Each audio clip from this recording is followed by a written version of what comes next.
témoignage de la parole de Dieu. Nous avons eu à comprendre. C'est de chercher à savoir. Alléluia. Est-ce qu'il y a une autre prédication là-bas? C'est de chercher simplement à savoir qu'est-ce que la Bible dit à propos de notre salut. Mais pas ce qu'un homme dit. Pas ce que une dénomination dit à propos de notre salut. Mais nous voulons simplement chercher à comprendre ce que la Bible dit à propos de notre salut. Nous avons eu à examiner le passage d'Éphésiens 2, le verset 8 à l'air, qui nous a amené à savoir simplement que car c'est par la grâce que nous sommes sauvés, par le moyen de la foi, et cela ne vient pas de nous, c'est le don gratuit de Dieu. Ce n'est point par les œuvres afin que personne ne se glorifie. Nous avons eu à voir cela. Il y a aussi le témoignage du Saint-Esprit que nous allons voir aujourd'hui et enfin clôturer par l'évidence d'une nouvelle vie. Nous voulons maintenant voir qu'est-ce que le Saint-Esprit joue comme rôle dans notre assurance du salut. Oui, c'est vrai que nous avons vu à l'introduction qu'il y a beaucoup de gens assis dans l'église, oui, qui doutent de leur salut. Pourquoi? Parce que c'est simplement qu'ils ne se sont pas repentis complètement et cela les amène souvent à douter de leur salut. C'est comme ça que ce point nous avons eu à décortiquer ensemble la fois passée et nous avons eu aussi le point de témoigner la parole de Dieu. Et maintenant nous voulons voir le témoignage du Saint-Esprit. Je vais rapidement demander à quelqu'un de nous proposer la lecture. Dans Romains chapitre 8, le verset 9. Et quelqu'un d'autre nous propose la lecture. Dans Romains chapitre 8, le verset 14 à 16. Alléluia. Romains chapitre 8, le verset 9. Romains.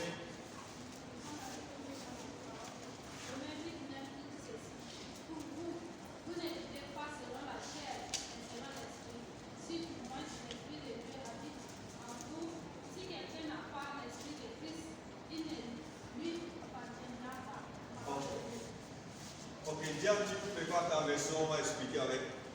Ici, le point est en train de nous amener simplement. La version française pour l'enfant. Oui, tu peux ouvrir ça pour nous, que je puisse là-bas, c'est un peu détaillé. Et le point que nous voulons voir ici sur le témoignage du Saint-Esprit. La Bible dit que ceux qui ont l'Esprit de Christ qui lui appartiennent. Si tu n'as pas l'Esprit de Dieu en toi, tu ne peux pas lui appartenir.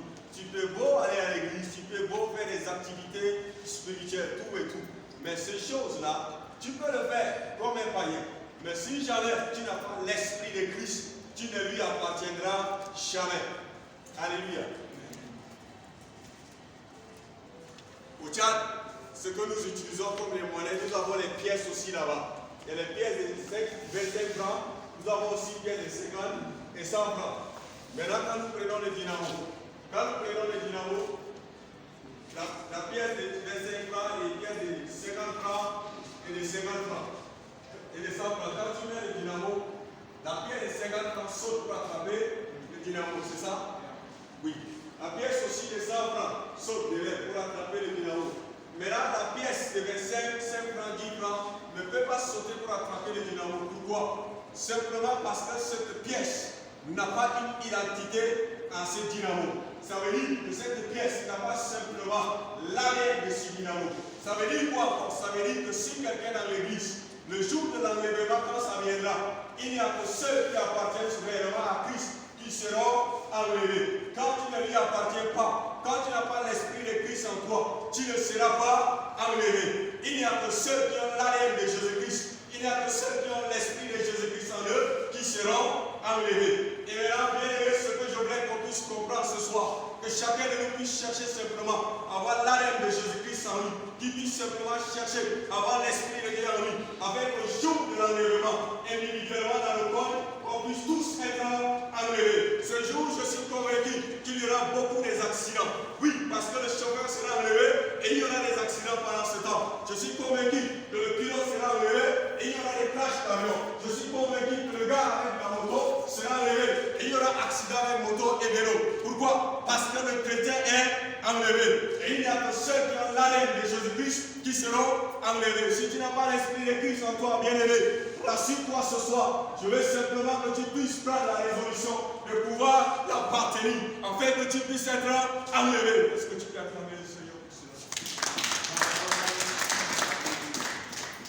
Alléluia. Tout ce qui bouillonne dans vos cœurs ce soir, je veux simplement que quelqu'un sorte de ce lieu ce soir avec l'assurance de son salut. Si pendant des années, longtemps assis à l'église, tu n'avais pas l'assurance de ton salut, je veux simplement que ce soir, que tu ne puisses pas avoir peur, que tu ne puisses pas avoir honte de quelqu'un, mais que tu puisses simplement te fixer sur Dieu, que tu puisses simplement avoir le regard fixé sur Christ pour pouvoir dire, Seigneur, ce soir, je prends cette résolution, je prends cet engagement de t'appartenir, de recevoir ton esprit, afin d'être reconnu comme membre de la famille céleste sur la terre. Alléluia.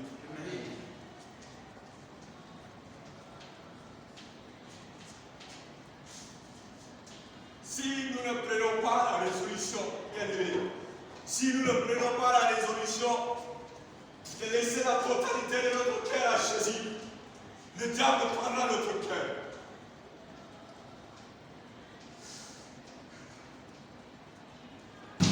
Le diable est en train de s'amuser avec notre vie. Et nous devons simplement prendre la résolution. Nous devons simplement prendre cette résolution et lui donner la totalité de notre cœur. L'objectif du diable, c'est de gagner les gens à l'enfer. Et nous devons simplement prendre cette résolution en tant que chef. Pour dire, Seigneur, je décide de t'appartenir. Bien-aimé, la chose qui vient dans mon cœur, je veux que quelqu'un puisse entrer là-bas au ciel. Que me sert-il de venir à l'église? Que me sert-il de venir dans un mouvement chrétien et de ne pas avoir l'assurance de mon salut? Que me sert-il de venir à l'église et ne pas avoir l'esprit de Christ en moi? Le diable peut créer beaucoup de choses pour pouvoir nous séparer de Dieu. Pendant que tu cherches à prendre la résolution de le recevoir dans ton cœur, il créera toujours des choses pour pouvoir t'amener à douter de lui. Mais Christ est venu sur la croix, il s'est sacrifié pour nous, bien-aimés. Et je veux que ce soir, tu puisses prendre cette résolution pour dire, Seigneur, je refuse de ne pas t'appartenir, mais je décide de tout mon cœur de t'appartenir. Alléluia. Amen. Celui qui n'a pas l'esprit de Christ en lui, la Bible dit qu'il ne lui appartient pas. Il n'y a que ceux qui ont l'esprit de Christ en eux.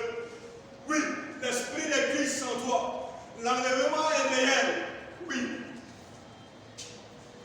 L'enlèvement est réel. Et il n'y a que ceux qui lui appartiennent réellement, qui seront enlevés pendant ce jour. Je ne sais pas si c'est mon dernier message pour toi ce soir, mais je te donne mon cœur ce soir afin que tu puisses te connecter à la pensée de Dieu et que tu décides de lui appartenir. Nous pouvons posséder toutes les choses nécessaires de ce monde, mais si nous ne possédons pas Christ, nous avons tout raté. Il y a des opportunités qui sont une seule fois dans la vie, c'est la jeunesse. Et si tu ne profites pas de ta jeunesse pour saisir le Seigneur, tu vas regretter en me levant. Et je veux que tu puisses prendre la résolution ce soir. Ne regarde pas à ma personne, mais regarde à Jésus-Christ. Je veux que tu puisses avoir les regards fixés sur Christ. Celui qui est le consommateur de notre foi, celui qui est le seul capable, oui, qui peut te sauver. Je suis incapable de te sauver. Mais moi, j'ai besoin de Jésus. Raison pour laquelle j'ai décidé de le suivre. Et tu peux aussi décider de lui appartenir.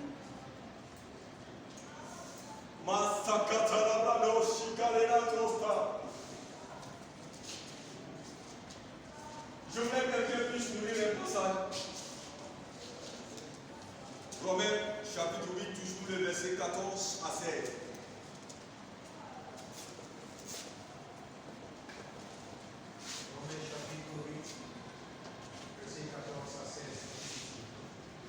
Car tous ceux qui sont conduits par l'Esprit de Dieu, ceux-là sont fils de Dieu. La Bible dit car tous ceux qui sont conduits par l'Esprit de Dieu. Ça veut dire que seuls ceux qui sont conduits par son esprit, qui peuvent l'appartenir, qui peuvent entrer là-bas au ciel. Ce n'est pas question de naître dans une famille chrétienne, non. Ce n'est pas question de venir à l'église, non. Mais c'est la question ici, la question qui est posée ici. c'est de lui appartenir. La question d'avoir l'esprit de Christ maintenant, fils de Dieu. Fille de Dieu. La suite. Car vous n'avez pas reçu un esprit de servitude. L'esprit que vous recevez de la part de Christ, ce n'est pas l'esprit d'esclavage. Ce n'est pas un esprit qui va vous lier, mais c'est un esprit qui vient vous affranchir. C'est un esprit qui vient vous libérer de tous les liens, de la captivité de l'ennemi. Pour être dans la crainte, mais vous avez reçu l'esprit d'adoption, en lequel nous crions à notre Père. L'esprit que vous recevez, c'est un esprit d'adoption qui nous donne le pouvoir, la capacité, oui, d'appartenir à la famille de Dieu sur la terre. Oui, cet esprit que vous recevez, ce n'est pas que vous êtes esclave, mais vous recevez un esprit qui vous permet de devenir enfant de Dieu. L'esprit lui-même rend témoignage avec notre esprit que nous sommes enfants de Dieu. La Bible dit que l'esprit lui-même rend témoignage à notre esprit que nous sommes enfants de Dieu. Ce n'est pas un autre esprit, mais c'est l'esprit de Christ lui-même. Oui, bien aimé, ce n'est pas quelqu'un d'autre qui viendra te dire que toi tu es chrétien, toi tu es chrétien. Non, mais l'esprit, la Bible dit, l'esprit lui-même rend témoignage à notre esprit que nous sommes enfants de Dieu. Alléluia. Alléluia. Seul l'esprit de Dieu te convaincra. Si le Saint-Esprit ne te convainc pas que tu es enfant de Dieu, moi je suis incapable de te convaincre que tu es enfant de Dieu. Seul le Saint-Esprit vient rendre témoignage, ça veut dire, il vient attester, il vient confirmer, il vient te prouver, il vient mettre une évidence en toi pour te dire, écoute, tu es maintenant enfant de Dieu. Alléluia. Amen.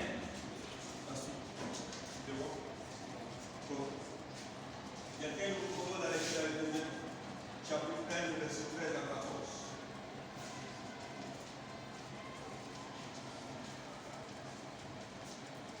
Éphésiens chapitre 1,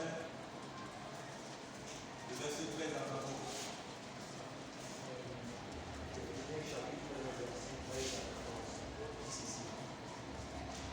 En qui vous avez aussi espéré, ayant entendu la parole de la vérité, Ayant entendu la parole de la vérité, l'évangile de votre salut, l'évangile de votre salut, auquel aussi ayant cru, vous avez été scellés du Saint-Esprit. vous avez été ici. La Bible mentionne un point intéressant ici. Vous avez été scellés par Le Saint-Esprit. le Saint-Esprit. Scellés ici simplement veut dire, vous avez été cachetés par le Saint-Esprit.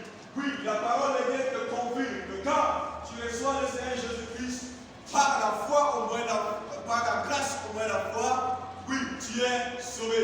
Maintenant, le Saint-Esprit vient aussi jouer son rôle, qui est de venir simplement mettre le sceau, le cachet, pour attester que tu appartiens à Christ. Merci. Lequel était gage de notre Maintenant, héritage. lequel était un gage? Quand on parle de gage ici, c'est une garantie. Lequel est une garantie, sécurité, une assurance. Pour la rédemption de ceux que Dieu s'est acquis. Pour la rédemption À la louange de sa gloire. de ceux que Dieu a acquis, c'est ça? Ouais, à la louange de sa À la louange de sa gloire. La louange de sa gloire, c'est simplement la félicité céleste qui nous attend là-bas.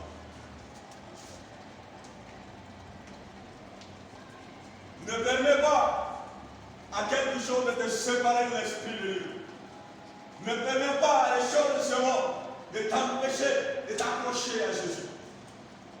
Si tu te laisses emporter par ces choses, ils te sépareront de Dieu. Et au dernier jour, c'est trop tard. Je ne veux pas que tu puisses regretter au dernier jour. Mais je veux simplement que tu puisses prendre la résolution ce soir. Avec tout ce qui te sépare de Dieu, tu te sépares de cela au nom de Jésus.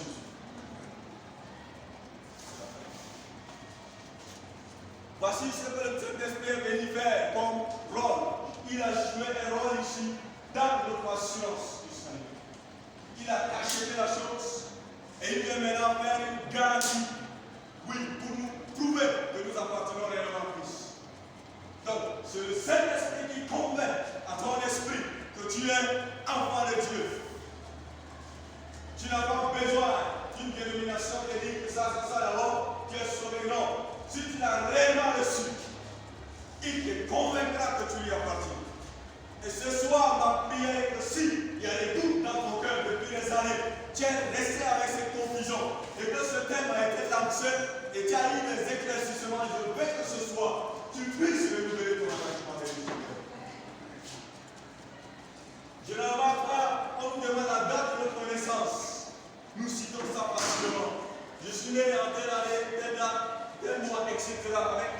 ça. Mais quand on te pose la question, tu es né spirituellement, quand c'est un problème. Quand est-ce que tu as donné sincèrement ta vie à Jésus et tu sais de tout ton cœur que tu es sauvé, tu es incapable de dire pourquoi? C'est parce que c'est l'assurance de la mort. Mais quand tu prends la résolution, si tu ne connais pas ces choses et que ce soir tu prends la résolution, oui Seigneur, j'avais des doutes dans mon cœur et qu'aujourd'hui, je veux maintenant avoir l'assurance totale de mon salut. Il le fera pour toi et pas moi qui le fera. Je suis simplement son micro ce soir au nom de Jésus. Le paragraphe d'en bas, quelqu'un nous propose la lecture.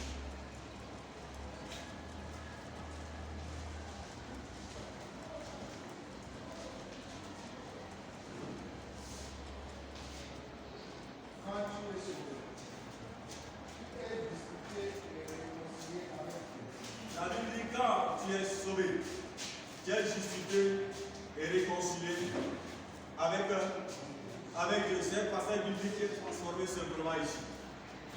Donc nous sommes justifiés et réconciliés avec Dieu par Christ. Nous avons un problème auparavant, le péché originel. Nous a séparés de Dieu. Mais Jésus, le seul qui n'a point commis de péché, il a fallu qu'il puisse venir se sacrifier sur la croix afin qu'il puisse rétablir le pont qui a été brisé. Maintenant, dès que le pont a été rétabli maintenant, nous avons accès libre au Père. Ça veut dire que nous avons été réconciliés avec le Père. Où nous avons la liberté de pouvoir venir simplement en sa présence et le prier, lui demander ce que nous voulons. Nous n'avons pas besoin de faire des sacrifices pour pouvoir recevoir quelque chose. Alléluia. Il y a plus de condamnation. Pour ceux qui sont. Il n'y a plus de condamnation. Il n'y a plus de condamnation dans Romains 8:1. Il n'y a plus de condamnation pour ceux qui sont dans Christ Jésus. Plus de condamnation. Tu es en paix avec Dieu. Tu es en paix avec Dieu. Tu auras une condition personnelle. Maintenant, il y a une conviction personnelle qui viendra dans ton cœur. Le Saint-Esprit lui-même rend témoignage à ton esprit que tu es enfant de Dieu. Maintenant, le Saint-Esprit lui-même viendra prendre le témoignage à ton esprit que tu es enfant de Dieu. C'est le Saint-Esprit lui-même qui rendra ce témoignage. Que tu es jeune enfant de Dieu. Ce n'est pas ton pasteur. Ce n'est pas le président de fellowship. Mais c'est le Saint-Esprit lui-même qui viendra, l'esprit de la vérité. Il viendra dans le témoignage. Il n'est pas un esprit de flou. Il est l'esprit de la vérité. Et si tu as réellement reçu Christ dans la vérité, il viendra dans la vérité pour attester à ton esprit que tu es enfant de Dieu. C'est bon? Alléluia. Nous allons entrer maintenant dans un autre point sur l'évidence d'une nouvelle vie. Quelqu'un nous prépare un passage dans 2 Corinthiens 5:17. Nous voulons voir maintenant ce que c'est l'évidence d'une nouvelle vie. L'évidence d'une nouvelle vie n'est rien d'autre que la preuve, la manifestation tangible de quelque chose que tu as. Alléluia. C'est réellement quelque chose qui est en toi, qu'on peut voir ça. Je voulais dire avant parce que tu ne peux pas dire que la foi c'est dans le cœur seulement. Non, ce qui est dans le cœur, ça se démontre aussi par le comportement. Physiquement, ça se voit. Pendant que je suis en train de prêcher, oui, en train d'expliquer ces choses, si l'esprit ne l'aide pas, tu peux simplement parler à Dieu dans ton esprit. Seigneur, je ne peux pas continuer ainsi. Je ne peux pas continuer dans cet état. Mais je veux l'assurance. Je veux l'assurance. Je veux recevoir la chose que tu as bénie sur la terre pour moi. 2 Corinthiens 5:17.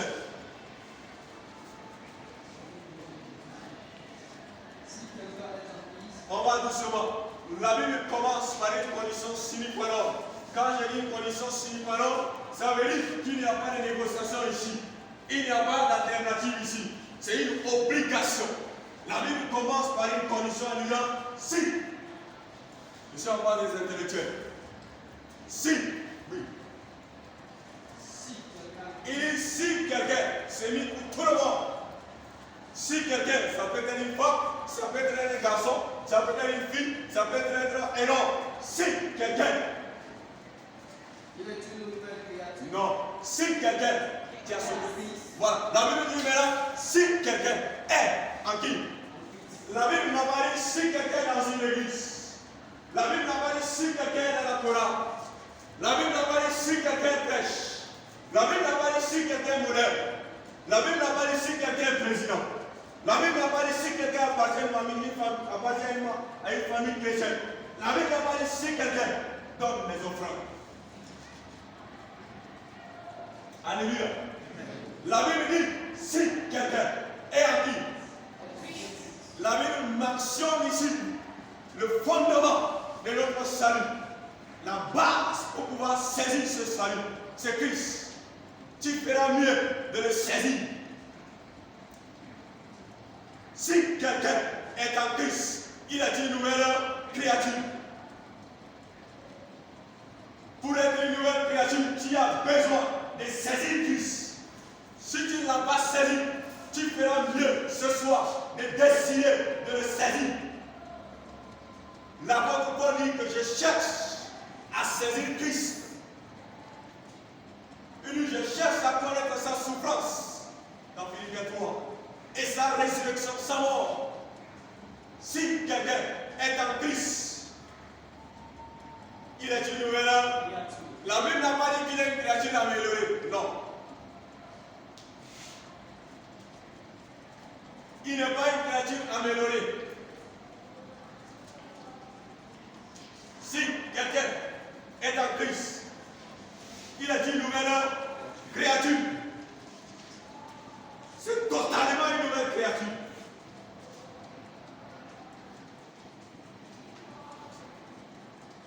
La Bible n'a pas dit si quelqu'un, son père est pasteur, est une nouvelle créature.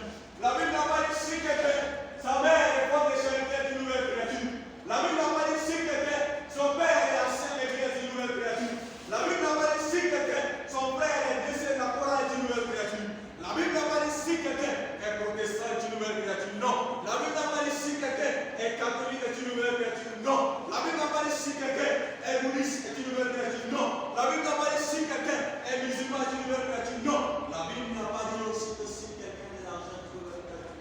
Non. La Bible n'a pas dit si quelqu'un donne des offrandes, oui. Non. La Bible n'a pas dit si quelqu'un fait des dons à l'église, est une nouvelle créature. Non. La Bible n'a pas dit si quelqu'un fait des bonnes œuvres, est une nouvelle créature. Jamais. La Bible dit simplement, si quelqu'un est en Christ, en ce moment, cette personne est une nouvelle créature. C'est lorsque tu es en Christ, c'est pas lorsque tu fais les œuvres de l'Église, les œuvres chrétiennes. C'est pas que c'est mauvais de faire les œuvres chrétiennes. Mais ce qui doit premièrement te rassurer que tu es en Christ. Christ, viens, tu peux te lire la version là-bas. Tu as le droit de lire toujours. On va continuer. Il là-bas, je te conseille comment c'est fait. Un peu à revoir.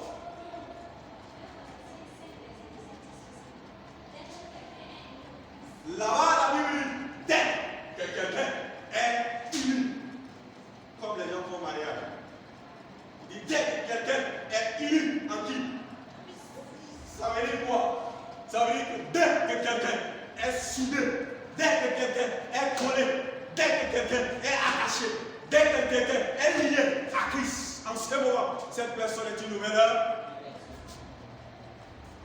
C'est le vocabulaire que j'ai simplement détaillé pour chacun de nous. Nous sommes des individus. Dès que cette personne est liée à Christ, en ce moment, cette personne est une nouvelle créature. Continue. Ici, dans sa version, la Bible dit que cette personne-là est un être nouveau, pas ancien, nouveau.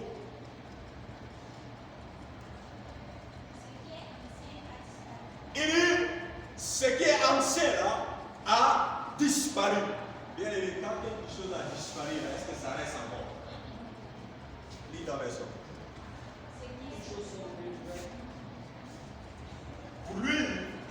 choses sont devenues nouvelles. Tu t'assois, je continue avec elle.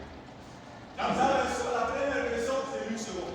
Si quelqu'un est en Christ, il est une nouvelle créature. Les choses anciennes sont passées.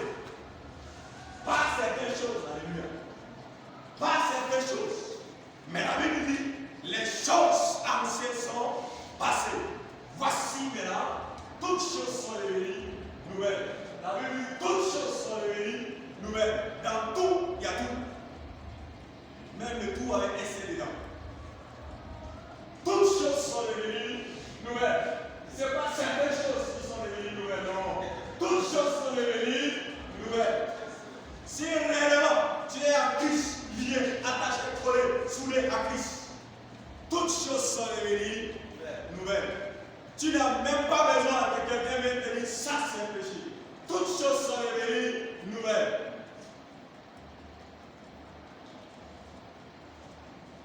Alléluia. Je prends un exemple pour appuyer cela. Permets-moi de te maintenir. Quand nous prenons une femme qui est en train d'accoucher, alléluia. La Bible dit si quelqu'un est en Christ, il est une nouvelle créature. Les choses anciennes sont passées. Voici toutes choses sont devenues nouvelles. Pas certaines choses, toutes choses sont devenues nouvelles. Quand nous prenons quelqu'un qui dit que je donne ma vie à Jésus, j'ai donné ma vie à Jésus. Mais maintenant, comme je me suis donné à Jésus, j'avais 10 péchés. J'abandonne les 7 péchés, mais les 3 péchés là, c'est mon péché chéri. Donc je garde ce péché là. En réalité, toutes choses ne sont pas encore devenues nouvelles. C'est simplement certaines choses. Est-ce que bien aimé, cette personne est déjà une nouvelle créature? Voici une femme qui est en train d'accoucher.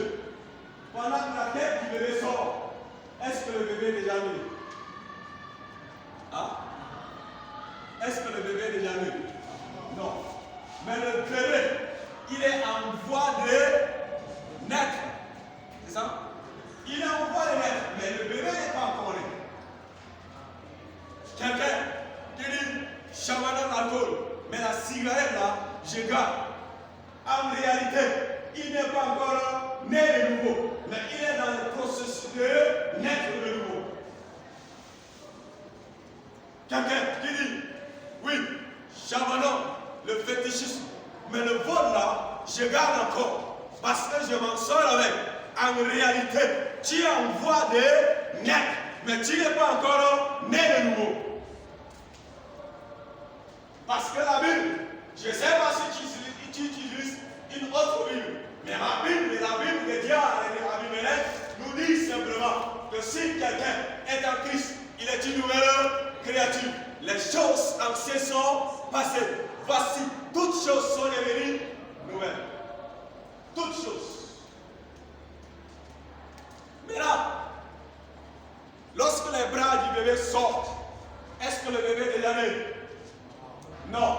Le bébé est toujours en voie de naître.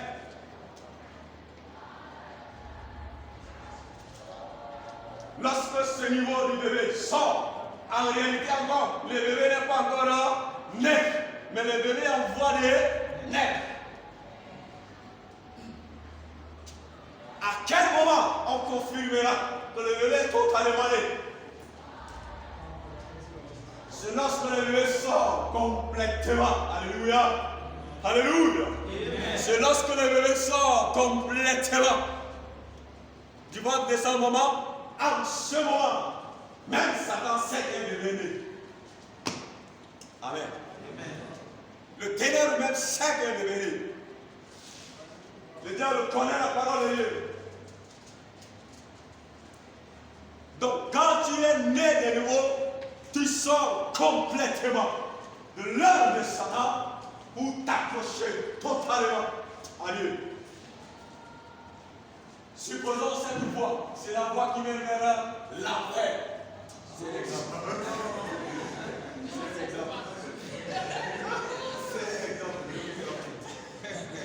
Et la voie d'ici, c'est la voie qui mène vers le paradis. Maintenant, quelqu'un qui vient appartenir à Christ,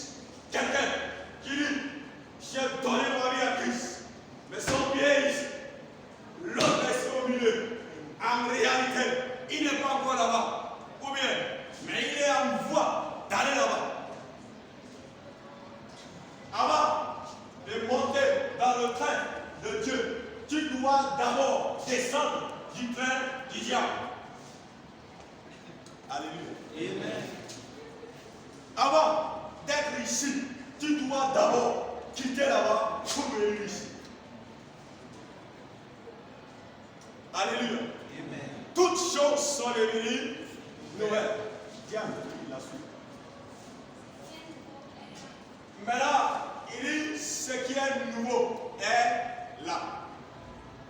C'est visible. C'est ça l'évidence. Ce qui est nouveau est tangible.